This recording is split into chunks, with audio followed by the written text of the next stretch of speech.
Mr. Chairman, distinguished members of the committee, thank you very much for giving us this hearing. I represent President Trump along with Jenna Ellis, and this is our fourth or fifth hearing, so I really appreciate the opportunity to get these facts out. We've had some difficulty getting a hearing, but I appreciate it very, very much. And I want to congratulate our local counsel on doing such a fine job for us here in Georgia. This is just only the tip of the iceberg of all the good work that he's done. I'm going to present two witnesses to you who are in the nature of expert witnesses who have testified in cases like this at times in the past. One of them, Mr. Ramsland, is going to be on Zoom. And he's basically going to show that in 2016, you had only 199,356 mail-in votes. This time you had 1.3 million. In 2016, you had a 6.4% rejection rate. And this time you had a 0.2% rejection rate. In other words, 0.2. So when you had 200,000 ballots, you had a rejection rate of 6.4%.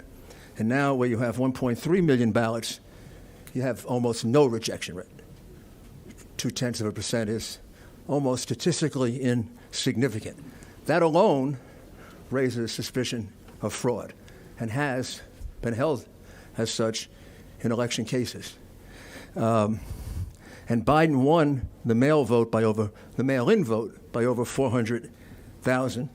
Mr. Ramsland will also go through the Dominion machine, the Hart machine, and how that compared to the other machines that you used throughout the state. And he will also show you some very, very, I guess he would describe it as indicia of fraud. You had 96,600 mail-in ballots that were voted, yet the county records show they would never receive back.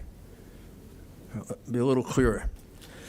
Altogether, you had 231,188 ballots with no return record at all. You were able to cancel 134,000 of those, but you kept 96,600 votes when there was no return record for them. What would that suggest? Phantom votes. There's no return record, yet it's counted. That pattern has appeared in other states that were involved in massive fraud. I might say that a good deal of what I see here is very similar to what happened at approximately that time in Pennsylvania. In Michigan, at about 4 o'clock in the morning, people had been cleared out around 1 in the morning, been told there'd be no more counting. All the Republicans left. 2 remained behind accidentally, and a Dominion employee. And all of a sudden, they saw 2 big trucks come in the back. They thought they were food trucks, and they were very hungry, so they ran to the food trucks. Well, there wasn't food, there were ballots coming out. Thousands and thousands of ballots in paper bags, in garbage cans, in cardboard boxes, and then they were put on a table and they were counted for the next 3 hours. And there are 3 witnesses under oath to that, and they say that they were counted, and as they could listen, they never heard one time that there was a vote for Trump. All the votes were for Biden. And they estimate somewhere between 50 and 100,000 votes entered at that time.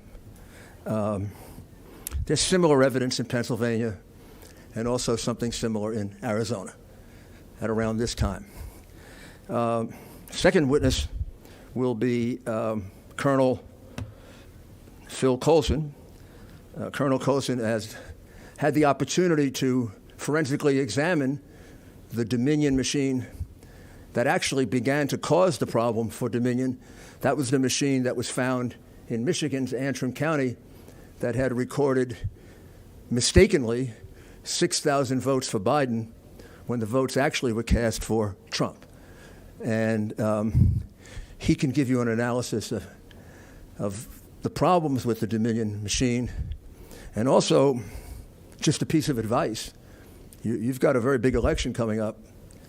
I think you'd be very ill-advised to use that company or their machines. When you test their record over the last 12 to 15 years, I think you'll find they're one of the more insecure companies in this business. So let me first see if I can get Mr. Ramsland on the Zoom. Mr. Ramsland will be via Zoom.